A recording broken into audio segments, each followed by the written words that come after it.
सर्दियों की कड़कड़ाती रात थी। छत पर ठंडी हवा ऐसे चुभ रही थी जैसे सुइयां चुभ रही हों। ऊपर दरी बिछी थी और सब लोग गोल घेरा बनाकर बैठे थे। नीचे रसोई में अकेली विद्या चूल्हे के सामने बैठी थी। उसके हाथ ठंड से सुन्न हो रहे थे, फिर भी वह जल्दी जल्दी रोटियां सेंक रही थी। ऊपर से राजेश की आवाज गूंजी, अरे विद्या बहू, खाना लाने में इतनी देर क्यों लग रही है? कब से छत पर बैठे हैं? गोमती भी झुंझलाकर बोली, अरे बहू, सुनाई नहीं दे रहा क्या? तेरे ससुर कब से बुला रहे हैं। एक तो ये खून जमा देने वाली ठंड, ऊपर से तेरे नखरे। विद्या ने दांत भींचते हुए जवाब दिया, ला रही हूँ माँ जी। हाँ, मैं तो घर की नौकर ही हूँ ना। ऐसा नहीं कि कोई आकर मेरी मदद करे। सबको बस ऊपर बैठकर आराम से खाना है। उसकी आवाज में दर्द था, पर वह थाली उठाकर सीढ़ियां चढ़ गई। ठंडी हवा उसके चेहरे से टकराई, हाथ कांप रहे थे, फिर भी उसने सबको चुपचाप खाना परोस दिया। जैसे ही प्रिय ने सब्जी देखी, उसने मुंह बना लिया। भाभी, आपको पता है ना मुझे शिमला मिर्च ज्यादा पसंद नहीं, फिर भी आपने वही बना दी। पता नहीं आप पूरा दिन करती क्या रहती हो। विद्या का दिल बैठ गया। उसने धीमे से कहा, हे भगवान, इतनी ठंड में खाना बनाकर ऊपर लाना, फिर नीचे ले जाना, बर्तन धोना, काम मुझे ही करना पड़ता है। ऊपर से सबकी अलग अलग फरमाइशें। कोई एक बार भी नहीं सोचता कि मेरी भी हड्डियां जम रही हैं। राजेश भड़क उठे। अरे बहू, तुम्हारी तो काफी जुबान चलने लगी है। उनकी डांट सुनकर विद्या चुप हो गई, पर उसकी आंखों में आंसू तैरने लगे। आखिर उसके मन में इतना गुस्सा क्यों था? कहानी थोड़ी पीछे जाती है। सर्दियों की ही एक सुबह थी। छोटी सी विद्या ठंड से कांपते हुए बोली, मम्मी, कितनी ज्यादा ठंड है, आग जला दो ना जल्दी। आपको पता है ना, मुझे ठंड बिल्कुल पसंद मां नहीं। शांति हंसते हुए बोली, हाँ, जला देती हूँ। बहुत नखरे हो गए हैं तेरे। शादी के बाद अगर ठंड में काम करना पड़ा तो क्या करेगी? विद्या खिलखिलाकर बोली, सास से ही काम करवा लूंगी। दोनों हंसने लगीं। शांति ने कुछ लकड़ियां जलाईं और आग की गर्माहट पूरे आंगन में फैल गई। तब विद्या को क्या पता था कि वही ठंड एक दिन उसकी जिंदगी की सच्चाई बन जाएगी। समय बीतता गया।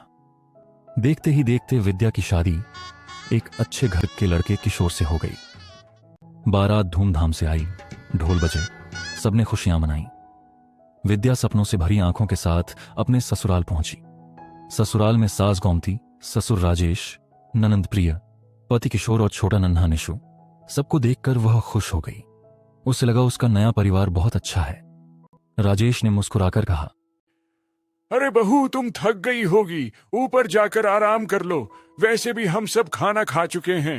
उनकी मीठी आवाज सुनकर विद्या का दिल खुश हो गया। उसने सोचा, सच में उसे कितना अच्छा परिवार मिला है। वह ऊपर कमरे में गई, रजाई ओढ़कर लेट गई और गहरी सुकून भरी नींद में खो गई। उसे क्या पता था, आने वाले दिनों में वही छत उसकी परीक्षा लेने वाली है। अगले दिन सुबह अभी हल्की हल्की धूप भी नहीं निकली थी। ठंडी हवा खिड़की की दरारों से अंदर आ रही थी, लेकिन आज विद्या ने मन मजबूत कर लिया था। वह जल्दी उठी, हाथ मुंह धोया और चुपचाप रसोई में चली गई। आज उसने सोचा कि कुछ ऐसा बनाएगी जिससे सब खुश हो जाएं। उसने गरम गरम पोहे बनाए, साथ में अदरक वाली चाय और हल्की सी मीठी सेवई भी तैयार कर दी। रसोई में खुशबू फैल गई। जब सब लोग नीचे आए और नाश्ता देखा तो हैरान रह गए। ससुर राजेश ने पहला कौर मुंह में रखा और मुस्कुराते हुए बोले, अरे वाह विद्या बहू, तुमने तो कमाल कर दिया। उनकी आवाज में आज सचमुच खुशी थी। उन्होंने जेब से 1000 रुपये निकालकर विद्या की ओर बढ़ाए। ये लो, हमारी तरफ से नेग, ऐसे ही मेहनत करती रहना। विद्या की आंखें चमक उठीं। इतने दिनों में पहली बार उसे लगा कि उसकी मेहनत देखी जा रही है। उसने चुपचाप पैसे ले लिए और मन ही मन खुश हो गई। उसे लगा शायद अब सब ठीक हो जाएगा। देखते देखते दिन ढल गया और रात का समय आ गया। ठंड और भी बढ़ गई थी। विद्या धीरे से सास गोमती के पास आई और बोली, माँ जी, आज खाने में क्या बनाऊं? सुबह का खाना बचा है क्या? बस दाल चावल चढ़ा दूं? गोमती ने तुरंत भौहें चढ़ा लीं। अरे बहू, दिमाग विमाग तो नहीं खराब हो गया तुम्हारा? हमारे यहाँ ताजा खाना बनता है। एक काम करो, पराठे, आलू मटर, सोयाबीन, दाल चावल, रोटी और कोई एक साग भी बना दो। इतनी सारी चीजों का नाम सुनकर विद्या का गला सूख गया, लेकिन उसने सिर हिलाकर हाँ कह दिया। रसोई में खड़े खड़े उसके पैर सुन्न हो रहे थे। ठंडी हवा में आटा गूंदते हुए उसकी उंगलियां जम सी गईं। चूल्हे की आंच कम थी, काम ज्यादा। बड़ी मुश्किल से उसने सब कुछ तैयार किया। जब वह देखने आई कि सब लोग कहां हैं, तो आंगन खाली था।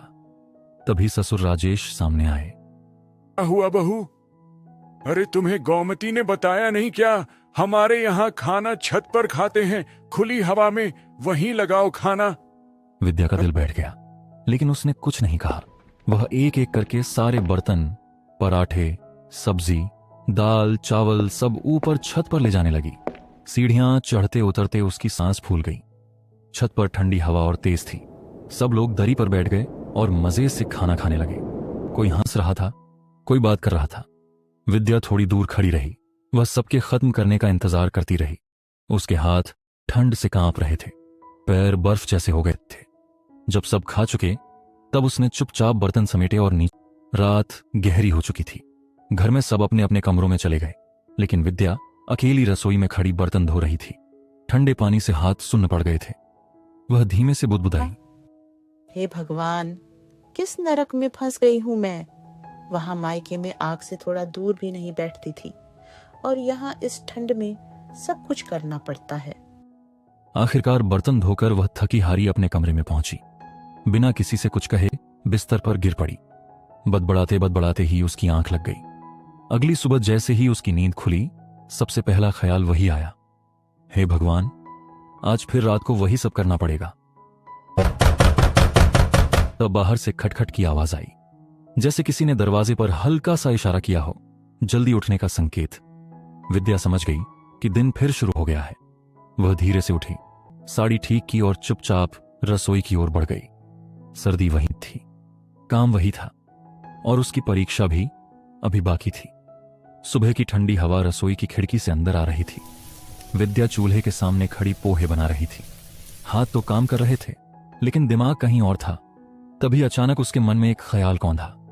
वह धीरे से खुद से बोली, अगर इन लोगों को इतना ही ठंड में खाने का शौक है, तो क्यों ना थोड़े ठंडे पकवान भी खिला दूं? उसके चेहरे पर हल्की सी मुस्कान आ गई। शायद पहली बार उसने अपने मन की करने की ठानी थी। शाम हुई, ठंड और भी बढ़ गई।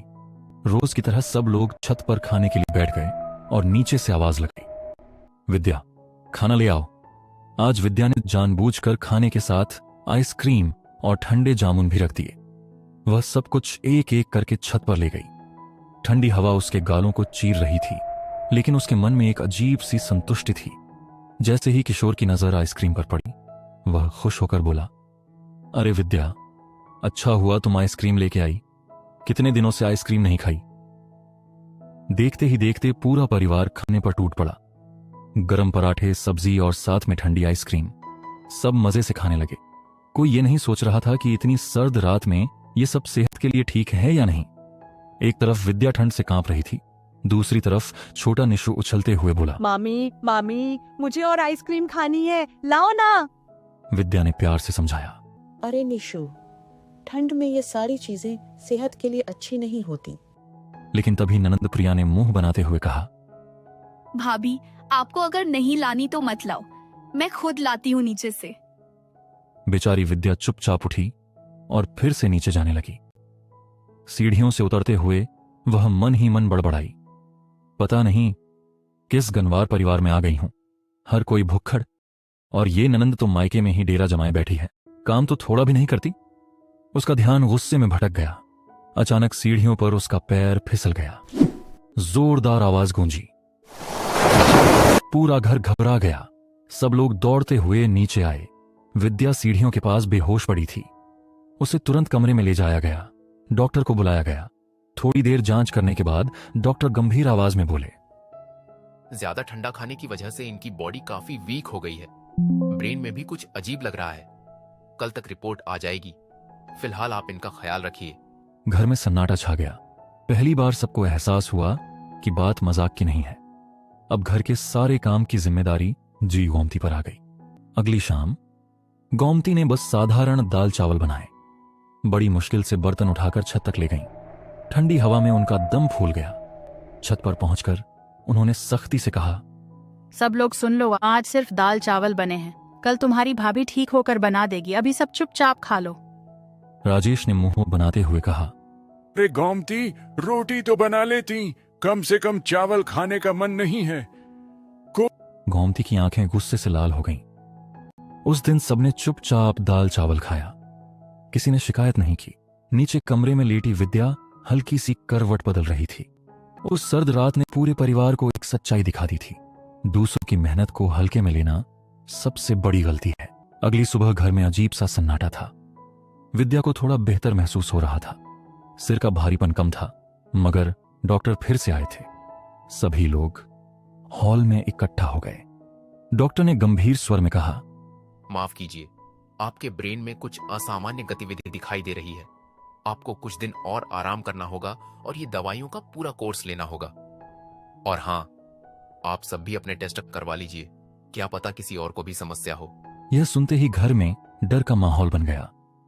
गोमती के हाथ कांपने लगे, प्रिया का चेहरा उतर गया और राजेश की आवाज भी धीमी पड़ गई। डॉक्टर के जाते ही राजेश बोले, आज हम नीचे ही खाना खा लेते हैं, और बहू कल उस डॉक्टर को फिर से बुलाना, हम सब भी टेस्ट करवा लेते हैं। अगले दिन डॉक्टर आए, सबके टेस्ट हुए। शाम को रिपोर्ट भी आ गई। रिपोर्ट देखकर सबके चेहरे पर चिंता की लकीरें खिंच गईं।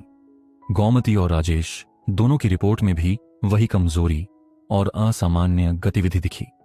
अब सबके चेहरे पर उदासी और पछतावा साफ दिख रहा था। उन्हें पहली बार समझ आ रहा था कि लापरवाही और जिद का नतीजा क्या हो सकता है। तभी विद्या धीरे से उठी। उसने सबकी ओर देखा और शांत आवाज में कहा, माफ कीजिए माँ जी, बाबूजी, ये सब मैंने ही प्लान किया था।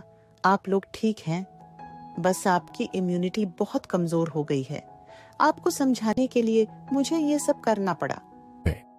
विद्या ने आगे कहा, मैं आपको डराना नहीं चाहती थी, पर जब तक आप खुद महसूस नहीं करते तब तक मेरी तकलीफ समझ नहीं पाते। कमरे में कुछ पल के लिए सन्नाटा छा गया। फिर गोमती की आंखों में आंसू आ गए। प्रिया ने नजरें झुका लीं। राजेश गहरी सांस लेते हुए, उन्हें अपनी गलती का एहसास हो चुका था। थोड़ी देर बाद विद्या धीरे से रसोई में गई, लेकिन आज वह अकेली नहीं थी। आज उसके पीछे पीछे प्रिया भी आई। आज रसोई का माहौल अलग था, न कोई ताना न कोई शिकायत। विद्या ने सबके लिए सादा मगर पौष्टिक खाना बनाया। दाल, खिचड़ी, ताजा सलाद और साग के साथ गरम गरम रोटियां। शाम को पूरा परिवार पहली बार छत की बजाय नीचे हॉल में बैठा। सबने एक साथ गरम खाना खाया और विद्या की ओर देखकर बोले, माफ कर दो विद्या बहू, जो हुआ उस पर मिट्टी डालते हैं, नृत्य हैं। आज के बाद हम सब मिलकर। दोस्तों, हमारे चैनल को सब्सक्राइब तो कर दो, हम बहुत मेहनत करके अच्छी अच्छी स्टोरी बनाते हैं। अरे अब तो कर दो सब्सक्राइब, बेचारा बच्चा कब से बोल रहा है। वीडियो पसंद आए तो लाइक जरूर करना और कमेंट में बताना कैसा लगा।